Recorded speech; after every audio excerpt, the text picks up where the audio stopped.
De retour sur TV Finance pour l'interview du jour. Des films un peu particuliers, c'est ce que propose Labsbox. Donc je vous reçois, vous le fondateur de Labsbox, Xavier Nourrice, bonjour. Bonjour. Donc vous réalisez des timelapse, ce sont des films de chantier. Qu'est-ce qu'on appelle exactement quand même timelapse? Comment ça se réalise?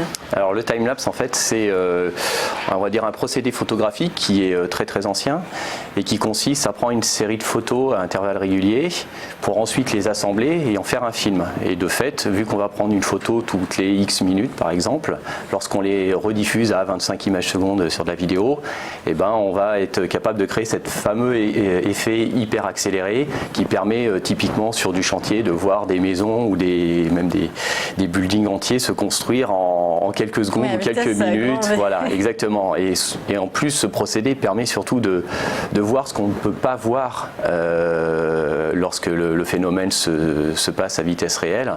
Je pense par exemple à de la fonte de glacier ou des choses comme ça, où là quand on est devant on peut bien rester une semaine et on ne voit pas bouger. Cela dit, quand on va mettre la caméra, et même sur une semaine ou 2 semaines ou 3 semaines ou plusieurs mois à défaut, à ce moment-là effectivement on va se rendre compte que les choses elles bougent et qu'elles sont vraiment vivantes et dynamiques. Mais à quoi ça va servir pour les entreprises à faire leur communication? Oui, mais est-ce qu'il y a un vrai aspect technique? Alors c'est vrai que quand on a commencé, il y a encore quelques années, les entreprises qui, là je parle du chantier, qui venaient nous trouver, c'était d'abord pour la communication. Donc typiquement c'était plutôt les promoteurs. Et ils cherchaient à communiquer sur un chantier en particulier qui était plutôt un gros chantier et qui souhaitait mettre en avant. Aujourd'hui, les choses ont vraiment changé parce que je dirais que ce sont plutôt les conducteurs de travaux qui viennent nous, enfin en plus des promoteurs qui viennent nous voir. Et eux, ils recherchent plutôt, on va dire, un outil de suivi de chantier. C'est-à-dire qu'ils veulent vérifier où en est le chantier. C'est-à-dire que chaque jour, ils restent dans leur bureau et alors, il y en a, ils ont leur téléphone et ils se connectent chaque jour. Alors, ils ont de fait plusieurs chantiers à gérer en même temps, ce qui fait que effectivement, c'est un côté très très pratique. Ça leur permet de voir ce qui se passe en temps réel et d'éviter des déplacements ou d'éviter aussi des dérapages. Voilà, parce que quand on respecter le calendrier, et c'est un secret de Polichinelle. Les travaux ont malheureusement tendance des fois à déraper en termes de planning, et c'est un outil qui permet justement d'éviter ce type de dérapage. De quoi est-ce qu'il y a besoin exactement? De l'appareil photo, évidemment. Oui, c'est vraiment la base du système. Labsbox, en fait, qu'est-ce qu'on a créé? C'est simplement l'enveloppe qui permet à l'appareil photo de fonctionner H24 ou en tout cas pendant les horaires de chantier sur une période très longue. Donc on parle de mois voire d'années.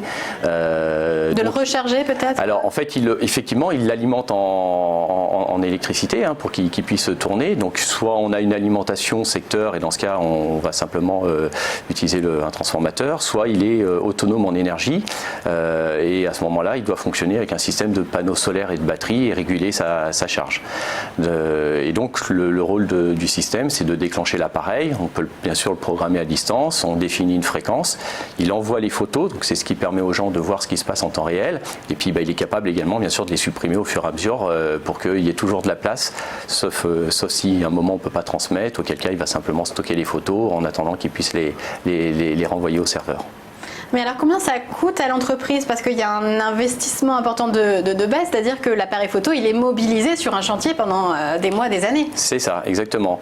Alors je dirais qu'avec le développement de la technologie et puis l'adoption qui est en train de se faire sur ce type de système, les coûts s'amortissent en fait. Donc il y a un coût pour nous forcément au début parce que l'appareil photo, le boîtier, enfin tout le système a un coût. Maintenant effectivement au bout d'un moment le système est amorti et à ce moment-là le coût pour l'entreprise qui va simplement louer l'appareil, en fait c'est un package de services qui va non seulement inclure le coût de la location, mais également on s'occupe bien sûr de la maintenance, c'est-à-dire que s'il y a un souci, que ce soit l'appareil photo qui tombe en panne ou la transmission, nous on le sait tout de suite, on intervient.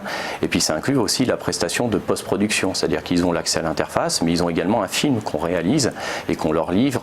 Alors nous on le livre mensuellement, tous les mois ils ont 20 à 30 secondes de film, donc c'est bien parce que ça leur permet de voir ce qui se passe et de communiquer aussi de leur côté. Et à la fin ils ont le fameux film timelapse souvenir de 2-3 minutes. Voilà. Et les chantiers sur lesquels vous intervenez, ils sont situés où? Alors pour l'instant nous on est en France. 99%, et partout en France. On a vraiment des chantiers dans toute la France. Je dirais qu'on a quand même 2 grandes zones qui sont Rhône-Alpes, parce que historiquement on a créé la société en Rhône-Alpes, et l'Île-de-France bien sûr, mais on en a aussi en Bretagne, pas mal dans le sud, dans la région Aquitaine, voilà. Est-ce qu'il y a des projets sur lesquels vous avez travaillé qui vous ont plus marqué, qui ont été plus spectaculaires? Alors oui, forcément, il y a des chantiers qui sortent de l'ordinaire, on va dire. Dans ceux qui m'ont moi personnellement marqué, c'était par exemple le documentaire de Luc Jacquet, Antarctica, qui a été produit avec Arte. Donc là, nous, alors, on a simplement fourni la technologie pour le time-lapse. Donc on avait conçu des caissons sur mesure qui étaient capables, le défi c'était des caissons qui doivent résister à des températures de moins 30, moins 40 degrés, et ce pendant plusieurs mois. Avec en plus, il fallait faire des photos en RAW, donc qui est un format en fait brut, donc pour avoir la meilleure qualité possible. Donc on a conçu ces caissons, ils ont tourné là-bas, et effectivement ça fait des images qui étaient assez intéressantes. Après on a fait aussi des concerts, et ça c'est aussi sympa de voir quand on voit par exemple la construction de scènes. On l'a fait notamment pour Coldplay il y a 2 ans au Stade de France. Voilà, même si tous les chantiers c'est vrai que quand on voit un grand bâtiment se construire, ça a un côté très impressionnant, magique. Voilà, magique, surtout pour le client quand il reçoit ses premières images, généralement il fait waouh quoi, parce que c'est son projet, et puis de le voir comme ça, c'est toujours impressionnant. Et vous développez actuellement aussi un autre produit, situé d'ailleurs dans une autre niche. On parle du LabsCar. Est-ce que vous pouvez nous expliquer le concept? Oui, merci. Oui. Alors LabsCar, effectivement, c'est un nouveau produit qui est né finalement et du développement de la R&D qu'on a fait au sein de Lapsbox, et puis je dirais de mon expérience personnel en tant qu'automobiliste professionnel et ayant à faire beaucoup de déplacements, notamment en centre urbain. L'idée, c'était de répondre à 2 problèmes. C'était d'avoir un outil qui soit capable de géolocaliser la voiture et de savoir s'il y a un problème, en tant que si par exemple elle est soit volée, ce qui arrive malheureusement parfois, ou déplacée par la fourrière, ou alors simplement pour gérer, c'était le centre du système pour gérer le stationnement. Voilà. L'idée, c'était d'automatiser le paiement du stationnement en voirie, et que l'automobiliste utilisateur professionnel n'ait plus à aller soit au parc-mètre, comme c'est encore le cas de 70% des gens en moyenne, ou alors d'utiliser une application. Il a simplement à garer son véhicule. Le boîtier détecte que le véhicule est stationné, et il va pour lui en fait générer ce paiement le temps qu'il va rester. Comment vous financez ce nouveau projet? Alors, au début, il a été autofinancé pour produire le prototype, et là, on est en pleine levée de fonds.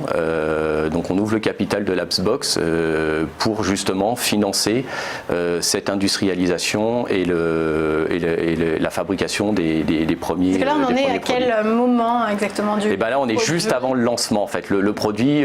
Il y a un prototype qui marche. Il y a un prototype qui marche, qui a été testé, et on a pour objectif de sortir le boîtier tout début 2020. Mais est-ce qu'il fonctionne partout avec toutes les applications de paiement qui sont diverses? Il fonctionne. Alors l'idée, c'est que assez rapidement, on a eu des contacts dès qu'on a commencé à communiquer là-dessus. On a eu des entreprises qui ont été intéressées, et notamment on est en discussion avec PayByPhone, avec qui on est en train de concevoir, on va dire, un partenariat technologique et stratégique. L'idée, c'est que du coup, le boîtier, comme ils sont leaders aujourd'hui, notamment en France, fonctionne dans toutes les villes où ils sont implantés, et que donc le professionnel qui utilisera le boîtier aura la possibilité d'automatiser le paiement déjà dans toutes ces villes-là. Donc je dirais la plupart des villes françaises. Et ça intéresse évidemment les entreprises qui ont de grandes flottes de voitures. Très clairement, nous, notre cible, c'est ça, c'est d'aller voir toutes les TPE, PME, mais aussi grands groupes qui ont 10, 100 ou 1000 véhicules à gérer. Plus ils en ont, et plus forcément c'est de l'administratif, parce que la plupart du temps, chaque salarié doit payer son stationnement, garder les petits tickets de justificatifs, les remettre. Quand il y a une amende, parce que parfois on a dépassé le temps, tout simplement, à ce moment-là, c'est l'entreprise qui reçoit. Il faut qu'elle identifie la personne, parce que des fois il y a un véhicule qui peut être utilisé par plusieurs techniciens. Tout ça, c'est très très lourd et très compliqué. Nous, ce qu'on souhaite, c'est simplifier tout ce procédé, quoi. Simplifier et fluidifier. Est-ce qu'on a une idée du coût de cette Labs Alors oui, Car? tout à fait.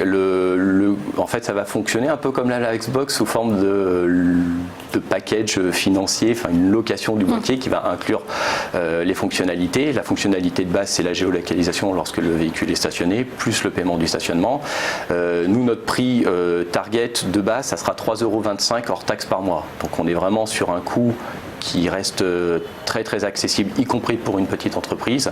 Et il ne faut pas que le coût soit quelque chose de bloquant. L'idée, c'est qu'il puisse être adopté facilement et à moindre coût. Merci beaucoup pour la présentation de ces deux produits innovants. Xavier Norris, je rappelle que vous êtes le PDG de Labs Box.